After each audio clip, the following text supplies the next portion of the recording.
À cette dualité, vous connaissez tous, qui est fondatrice chez Bloom, prise du pouvoir, et surtout les conditions ne sont jamais réunies, vous comprenez, et exercice du pouvoir, pour les chaînes radicaux qui sont devant,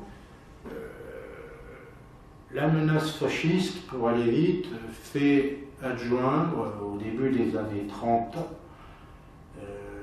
la notion d'occupation défensive du pouvoir. Voilà, je crois que dans cette réflexion sur le pouvoir, pourquoi faire, il y aurait peut-être beaucoup de choses à tirer aujourd'hui, à condition qu'on passe à une 6e République et qu'on se débarrasse de ce fluide qu'est l'élection présidentielle au suffrage universel. Alors ça, comme c'est pas possible, qu'on pense à un autre système combinant l'élection présidentielle au suffrage universel avec une instauration d'une véritable démocratie. Leçon politique aussi sur cette nécessité d'un nouveau mouvement avec le mouvement populaire. Moi, je ne vais pas faire dans la polémique aujourd'hui, mais je reprendrai l'exemple ce qu'on appelait à Santiago, à Valparaiso, des cordons industriels de l'unité populaire sur Salvador Allende, qui avait reçu la mission de défendre l'unité populaire, etc. Il faut une interaction. Bloom a toujours été un partisan, un militant de cette interaction, et même quand les choses deviennent très difficiles, il va toujours accorder une immense préséance, un immense respect aux positions de l'ensemble des courants du Parti socialiste. Parce que par définition, pour Bloom, le Parti socialiste est pluraliste. Sauf que, effectivement, face à la scission virtuelle de la SFIO en 1938,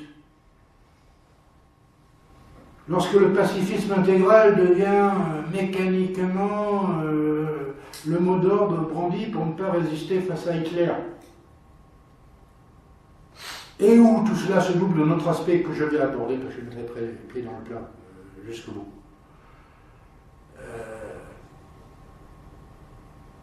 Bloom va commencer à penser, et il va le proposer durant les épreuves de l'occupation, à un parti qui ne fonctionne pas sur la règle de la proportionnelle. À un parti qui s'est organisé sous une forme de scrutin majoritaire. Il pensait que la résistance, il pensait que la guerre transformerait tout cela, qu'on pourrait fusionner, n'est-ce pas, un certain nombre de forces nouvelles. Ces détracteurs diront qu'ils pensaient même intégrer la démocratie chrétienne, ce qui n'était pas du tout le cas, parce que pour la notion de démocratie chrétienne n'avait pas de sens. L'UMRP, hein. Georges Bidault, la Libération. Et là, je pense qu'effectivement, ayant commis une biographie de Guy Mollet un peu serrée, sans cette réforme voulue par Léon Blum et mise en place par Daniel Mayer, jamais Guy Mollet ne se serait maintenu 23 ans au pouvoir. Jamais il n'aurait pris déjà le Parti socialiste. Si, je crois qu'il aurait été. Mais ça, on va revenir sur le débat tout à l'heure dans quelques minutes. Bon, mes amis, je vous aime beaucoup. Vous me faites un immense honneur en m'invitant et je ne veux vexer personne. Mais vu ce que je suis, vous ne pouvez pas me demander à mon honnêteté intellectuelle de passer sous silence ce que j'ai appelé par provocation le juste lendemain. Et là, je voudrais, si vous me permettez, en vous disant tout, assez énervé par la publication du dernier bouquin de Pierre Birnbaum, qui n'ose même pas citer mon habilitation à diriger des recherches à laquelle il avait pourtant assisté sur le sujet, je voudrais m'interroger pleinement sur la dimension, j'ai mis le juif Léon Blum, évidemment, ça me provoque, la dimension dans son identité, à la fois intellectuelle, culturelle et politique, la dimension juive, et je vais dire le mot, la dimension sioniste de Léon Blum. C'est pas uniquement pour comment dire, vous comprenez, c'est parce que je crois qu'il y a quelque chose de fondamental que l'on a nié, que l'on a sous-estimé pendant très longtemps. Encore que dans le premier colloque que la Fondation nationale des sciences politiques lui avait consacré, organisé par ce professeur d'origine allemande, Hubert Zebra, il y a 3 ou 4 pages assez magnifiques sur l'importance de ce. Pour la petite histoire, est-ce que j'ai le droit de vous rappeler une anecdote? L'édition du Petit Larousse de 1960, n'est-ce pas, écrit Blum, Léon, entre parenthèses, Blum dit non, Kartenstein. C'est-à-dire qu'il reprend à son compte les caricatures et les clichés de la droite la plus antisémite, le Petit Larousse. Il est déjà de référence en France, non? Je vous jure que je n'exagère pas. Mes propos sont vérifiables. Je m'engage sur toute mon honnêteté intellectuelle. Ça a été un débat très difficile parmi les historiens ou les politistes français. Et Pierre Bentham, j'ai eu un petit mouvement d'humeur, a été quand même le premier dans un certain nombre de ses ouvrages, le même qui d'AstFrance, à rappeler, à souligner la haine antisémite dont Blum a été l'objet à plusieurs reprises. D'autres historiens l'ont sous-évalué. C'est le cas de Serge Bernstein, lui aussi qui était un mancheur de HDR. On commence à nous connaître tous un peu sur le sujet. Bon, lui, chez Serge, à mon avis, c'est plus une difficulté personnelle. Serge qui a rompu avec cette culture familiale le jour où on a pu retrouver ses parents en raflé au Valdiv en juillet 1942 et qui a dû, à des hasards, être sauvé. Hein. Mais le premier qui a mis les pieds dans le plat sur le sujet, en utilisant les archives privées de Blum qui étaient alors disponibles à Moscou, c'est Ilan Galzamer.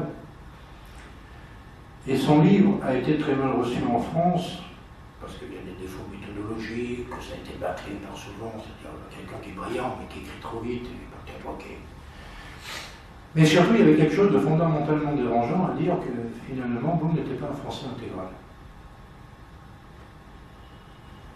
Et donc, il y avait la crainte un petit peu diffuse qu'en insistant sur cette dimension de sa pensée, de son action, de sa réflexion, il y avait ça. Et moi, je mettrais pied dans le plat sur le sujet. Je ne veux pas les demi-mesures. Blum a été un juif français pour qui l'intégration républicaine était fondamentale. Il a été un Français intégral. Mais il a été également, dans le sens de l'acception de ce mot, le sens le plus fort, un sioniste intégral. D'abord parce que la racine, la matrice idéologique était commune entre socialisme et sionisme, chers amis. Certains dirigeants de la révolution russe avaient eu quelques problèmes avec cela. Il me semble même que si les bolcheviks étaient majoritaires, supposer qu'ils étaient un genre majoritaire par rapport aux mencheviks, supposer qu'ils étaient minoritaires, c'est précisément sur la question juive qu'ils le doivent. Dans les débats dans la social-démocratie russe au début du XXe siècle, c'est l'exclusion des délégués du Bund, parce que Trotsky refuse toute intégration de la dimension nationale juive. Lorsque le Congrès de l'International en 1907 commence à débattre de nationalisme et colonialisme, la dimension juive est également présente dans ces débats-là. C'est compliqué comme affaire. Mais le sionisme, à ce sens-là, c'est quoi? C'est dire que, au sens humanitaire le plus basique, il faut construire un foyer d'accueil pour des réfugiés juifs. Et Léon Blum sera, dès le début, c'est-à-dire dès la conférence de la paix, par exemple, mais même avant, dès 1917,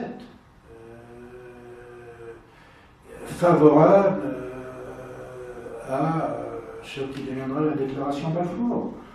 Blum fera, à partir de 1922, le lien entre les milieux socialistes et Chaim Weizmann, président de l'Organisation sioniste mondiale. Il sera même convoqué, manu militari, alors qu'il ne veut pas y aller, au congrès de l'agence juive tenu en août 1929, et dans lequel l'historien israélien Elie Morris voit le déclencheur des troubles de la révolte arabe de 1929. Le mouvement sioniste organisant à l'échelle internationale, la réaction tout à fait logique, vous comprenez, des Arabes palestiniens. Prenez-y. Blum sera convoqué, manu militari, par Weizmann pour qu'il prenne la tête, n'est-ce pas, d'un des départements de l'agence juive élargie. Alors, j'entends bien qu'aujourd'hui, le motionnisme est devenu plus connoté. Et si j'étais en grande somme, je dirais qu'il est même, dans certains milieux, devenu trop souvent la formulation politiquement correcte de l'antisémitisme. Et ça, c'est un jugement qui n'engage que moi, mais je le pense en conscience, si vous voulez. Là-dessus, qu'il ne faut pas commettre de contresens. Blum s'est engagé, mais plus que vous ne pouvez imaginer, dans un combat pour faire en sorte que les Juifs aient une patrie en Palestine. Il a des contacts littéraires, par exemple, avec des gens du Quai d'Orsay, notamment le grand poète Saint-Jean-Fès, qui travaille au Quai. Il va mettre Weizmann en contact. Et il va quasiment promettre à Weizmann des implantations juives dans ce qui serait considéré aujourd'hui comme le Sud-Liban et le plateau du Golan. Qui sont sous mandat français. Qui sont sous mandat français. Alors c'est donnant-donnant, c'est moyennant la présidence pour la France de la commission des lieux-saints à Jérusalem. On fait la politique, quoi. Attendez, excusez-moi. Et Blum va surestimer, si vous voulez, son influence auprès de ses amis du Quai d'Orsay. Il va carrément se fâcher avec eux. Ce qui explique aussi pourquoi il y aura une grande partie, une hostilité contre Blum en 1936, dans ces milieux-là. Alors, cet engagement, il va continuer après la Seconde Guerre mondiale. On a beaucoup écrit sur, entre guillemets, la conversion de Blum lors de sa déportation à Buchenwald. Attendez, Blum va être un des artisans majeurs du contournement du blocus britannique en Palestine. Blum aura pour directeur de cabinet André Blum, qui sera appelé André Blumel à compter de 1930, qui sera un élément central dans ce combat-là. Son ami Marc Yerblum, qui organise les réfugiés juifs d'Europe centrale à Paris avant la Première Guerre mondiale. Celui qui obtient des papiers pour régulariser, n'est-ce pas, la situation de Marc Chagall à Paris. Marc Yerblum attestera qu'il a été réveillé en pleine nuit, en pleine nuit Blum, le 29 novembre 1947, lors du vote de l'ONU sur le plan de partage de la Palestine mandataire, pour obtenir que la France et la Belgique ne s'abstiennent pas comme les Britanniques leur avaient demandé. Et si la France et la Belgique s'étaient abstenues, il n'y aurait pas eu de plan de partage. C'est un engagement total. Blum, Blumel et Yerblum vont aider les réfugiés de l'Exodus, y compris avec la fille de la troisième épouse de Léon Blum, puisque Blum a eu une vie sentimentale très importante, au point que Ilan Gadamer a structuré son analyse autour des trois épouses successives de Léon Blum. Et en vieillissant, je me dis finalement que c'est pas si con. C'est pas si con. Pour avoir les deux grandes biographies, c'est effectivement pas si con. Donc, je vais me lâcher jusqu'au bout pour vous donner des éléments que je n'ai pas encore publiés, mais est-ce que vous savez que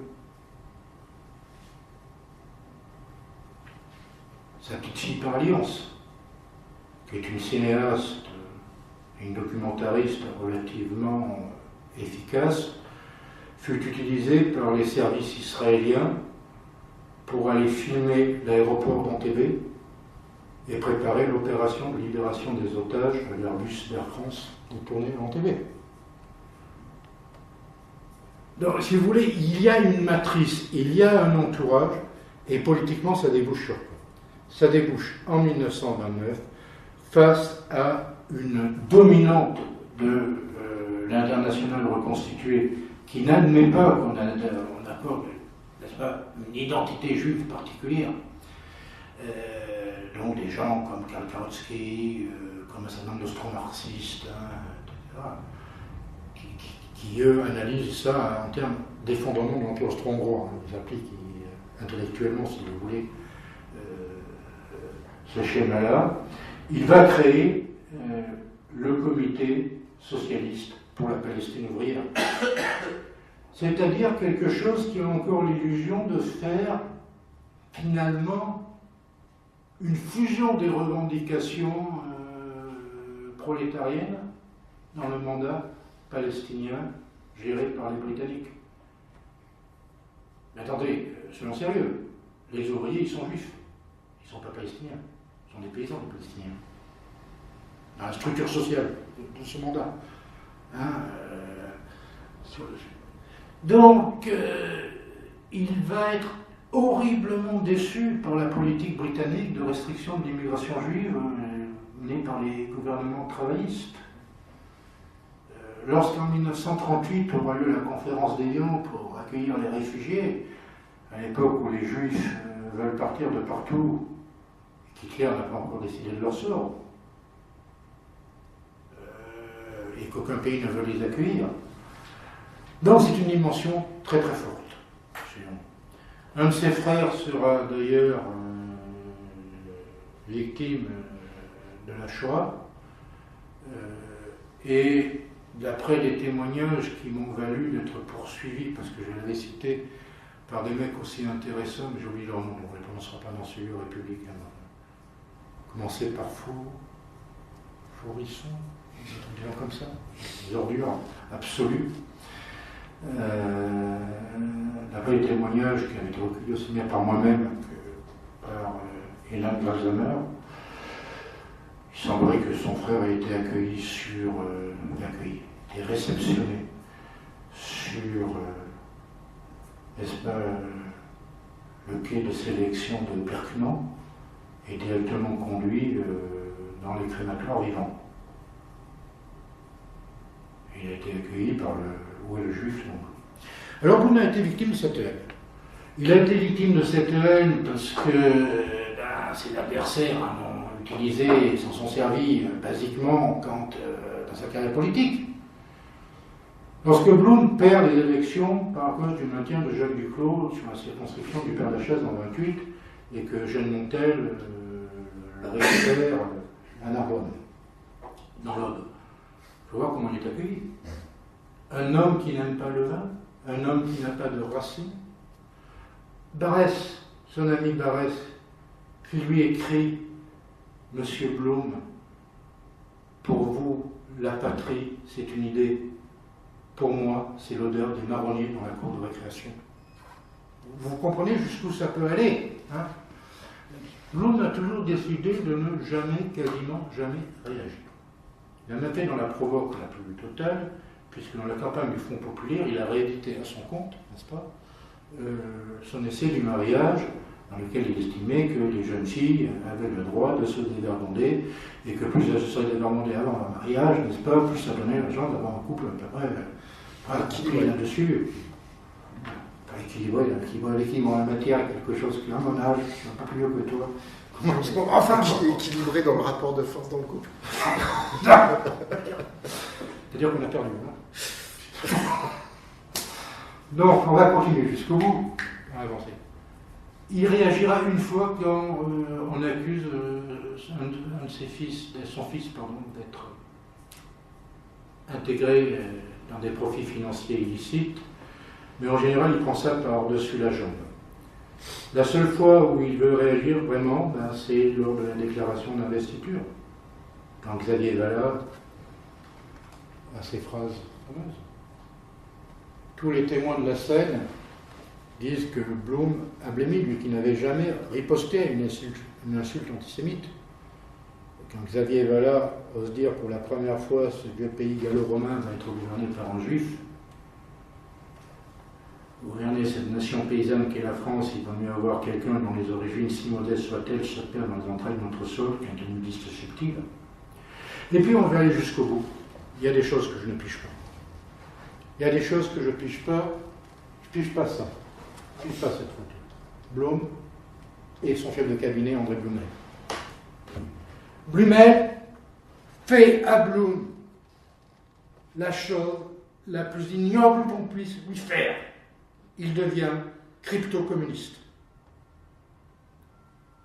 Il devient, je suis persuadé qu'il est déjà dans les papiers du Comintern, quand il est directeur de cabinet de Blum à Matignon, mais Blumel vire au communisme.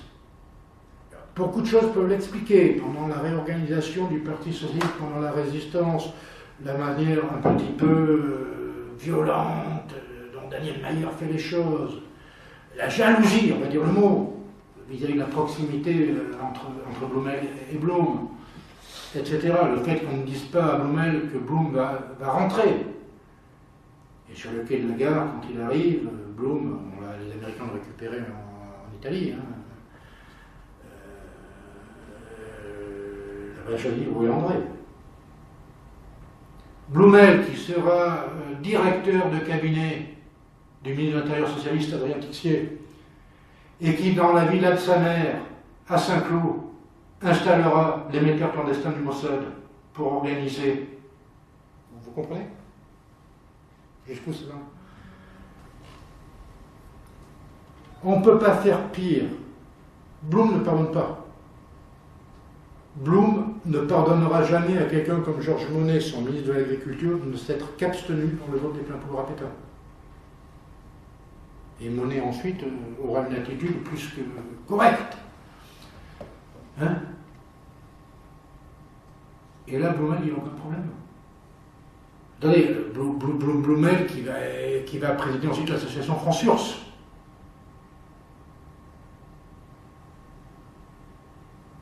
Il y a, vous comprenez, je dirais, en creux quelque chose d'hyper fort dans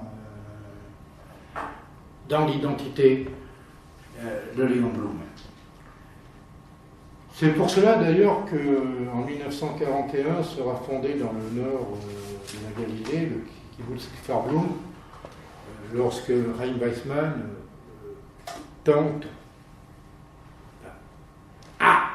l'intention de faire racheter par le mouvement sioniste Léon Blum aux nazis. Il faut dire que le mouvement sioniste, d'ailleurs, si vous voulez tout savoir, passait des accords financiers avec les nazis à plusieurs moments pour passer, notamment en 1933. Il y a eu des accords, et c'est pour ça d'ailleurs qu'un des grands leaders de la gauche sioniste israélienne, enfin sioniste juive à l'époque, Chaim Arlozorov, a été assassiné à Tel Aviv par des séides de Joseph Goebbels. Je ne suis pas par la droite israélienne, contrairement à ce qu'on dira pour. Voilà, donc vous avez un hommage à Léon Blum, puisque l'entourage de Blum a dit à Weizmann, surtout, ne fais pas ça. La fondation du kibbutz Kfar Blum, vous avez cette inscription, Léon Blum, Rosh Memshelet Tsarfati, donc Léon Blum, chef du gouvernement français dans les années 1936-37 et 1947. Enfin, je vous rassure, vous allez au kibbutz Kfar Blum aujourd'hui, plus personne ne sait qu'il y a Léon Blum. Et un de ses autres grands amis, le patron de la Histadrout, c'est-à-dire du syndicat, qui est au cœur du travaillisme israélien, Marc Yarblum, qui finalement, dans les années 50, décidera d'aller s'installer jusqu'au bout. Donc j'ai un peu insisté sur cette matrice-là, parce que je crois qu'il y a quand même, si on veut approcher la réalité politique de Blum, quelque chose de fondamental, parce que j'ai du tact. Je n'évoquerai pas l'un de ses derniers articles parus dans la revue socialiste américaine Forward, new-yorkaise, en février 1950. Blum meurt le 30 mars 1950, dans laquelle il disait que, bien évidemment, les Juifs ont payé de leur sang et gagné ainsi le droit que Jérusalem soit la capitale éternelle de l'État d'Israël. Mais c'était dans un autre. Alors, pour conclure, et je vois que cette fois, j'aurais quasiment respecté un temps de parole limité, je voudrais quand même lire ce qui fait l'actualité de Blum. Je crois que Léon Blum, c'est l'échelle humaine. C'est là où son marxisme n'a rien à voir avec un marxisme purement mécanique, doctrinal, l'application de formules vaguement digérées par Marc Desrousseaux et qui fait dans une sorte de vulgate les transmettre à des gens comme Guy Mollet et compagnie. Moi, je vous invite, mes amis, et là, vous allez me vomir, je vous invite à vous fader son grand article du mois d'août 1946, Note sur la doctrine. Alors, j'ai publié un article là-dessus, c'est vieux, dans la revue d'histoire moderne et contemporaine. Je l'ai repris dans mon bouquin sur Guy Mollet, il analyse ce que c'est que la lutte des classes. Ce n'est pas une loi de prévision de l'avenir, ce n'est pas une formule, n'est-ce pas, mystique, ce n'est pas... Mais c'est la seule façon d'analyser les rapports de force dans une société. Et je crois que cette lecture-là, elle ferait du bien à Myriam El Khomri, Manuel Valls, François Hollande et Jean-Christophe Candalis, mais je vous demande de pardonner ce moment d'optimisme, parce que je ne pense même pas qu'ils savent que ça existe. Voilà mes camarades, rapidement, trop longuement, mais quand même. Oui. Merci. Ah oui, alors, oui. J'ai oublié quand même sur la dimension internationale, mais tu m'en renvoies. Oui, sûr. La dimension avec les Américains. Avec les Américains, les accords Bloomberg, c'est bon. Merci François. Ça... On invite François en fait pour donner des trucs un peu bousculants sur les icônes du socialisme français ou les prêts-à-penser qui ont remplacé l'idéologie socialiste comme on l'avait fait au départ sur la construction européenne. Effectivement, il y a une dimension internationale de Léon Blum, on y reviendra peut-être parce que je vais vous laisser la parole les uns aux autres, mais y compris pendant la guerre, et alors que Blum est en rétention à différents endroits, Blum arrive quand même à faire passer des courriers à l'extérieur par les amis qui viennent le visiter, et c'est notamment à l'intervention de Blum auprès de ses contacts internationaux chez les travaillistes britanniques et chez les démocrates américains pour convaincre Roosevelt là-dessus que De Gaulle doit en partie son acceptation. Ça s'est pas fait tout seul et il n'y a pas que Blum qui a aidé. S'il n'y avait que Blum, je pense que ça n'aurait pas suffi. Son acceptation comme chef de la France libre. Voilà, je reviens quand même sur un truc parce que ça c'est toujours un sujet qui est compliqué à aborder, surtout aujourd'hui. Et quand on est socialiste, c'est toujours compliqué parce qu'on a des rapports également aussi compliqués, François l'a dit, mais sur le sionisme et une forme de nationalisme juif,